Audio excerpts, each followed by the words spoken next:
Hi, it's Leslie Zemeckis back for more murder because Mondays are murder. My guest today is Stephen Spotswood. I hope I said that right. An award-winning playwright and journalist. He has written some terrific books. His Murder Under Her Skin was a special favorite of mine because, for me, it's set in the world of the circus, and I've made a couple films now that deal with that world, which is so misunderstood and has such rich history.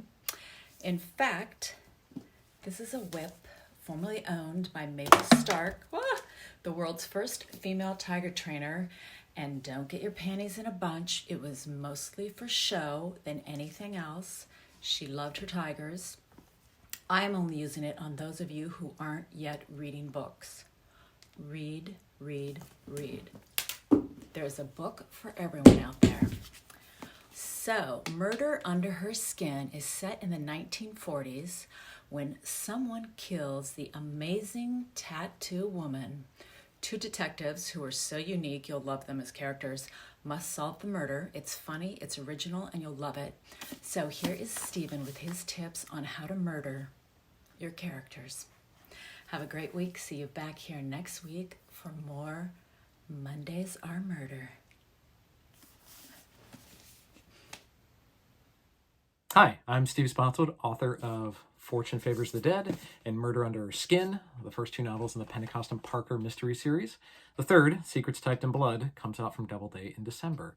And these are my 3 tips for how to write a murder.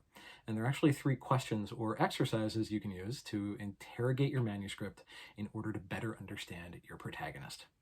The first is figuring out what makes your protagonist interesting, what makes them compelling.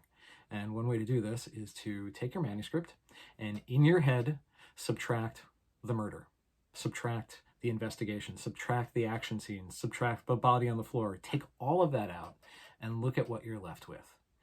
What is it that still makes you excited to write this character? Like, what is it about them that still compels you? Why do you want to spend time with them? Because the reason that you're excited to write them is probably the reason the readers are going to be excited to hang around with them too. And once you understand that, you can put back all the murder, put back all the plot, and have fun and add more of that in. So, tip number 2, and you have heard it on this feed before, but it's important enough I'm going to reiterate it. Make the murder personal to your protagonist. And that does not necessarily mean that they have to be friends or family with the deceased, because if you're writing a continuing series like I am, eventually your protagonist is going to run out of friends before you run out of mysteries. But that doesn't mean it can't be personal. And one way I like to think of it is as friction points. Like, where does this murder, where does this crime rub up against your protagonist's moral center? Like, where does it offend their sense of justice, their sense of right and wrong?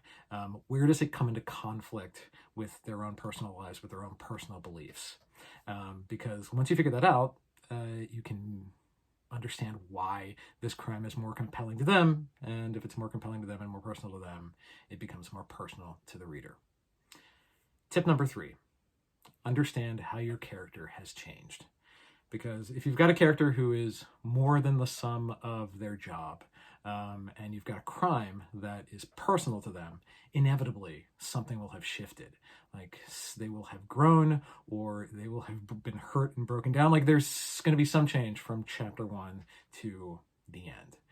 And one way to sort of hone in on what those changes are, because it can be very subtle, especially in early drafts, is to take a snapshot of your character, your protagonist, in chapter 1. Write down everything you know about them. Write down everything that is true for that person in chapter 1.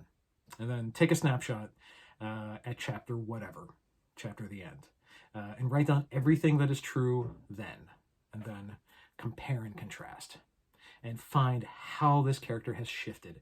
What has impacted them? How have they changed? Because it's always more fun to watch a character change and grow. And as readers, we will change and grow with them. And that just makes things, I don't know, compelling and dramatic and more exciting. At least to me. At least to me. This is personal opinion. Anyway, those are my 3 tips. Thank you, Leslie, for this opportunity. Thanks, guys, for listening, and happy writing. Thank you.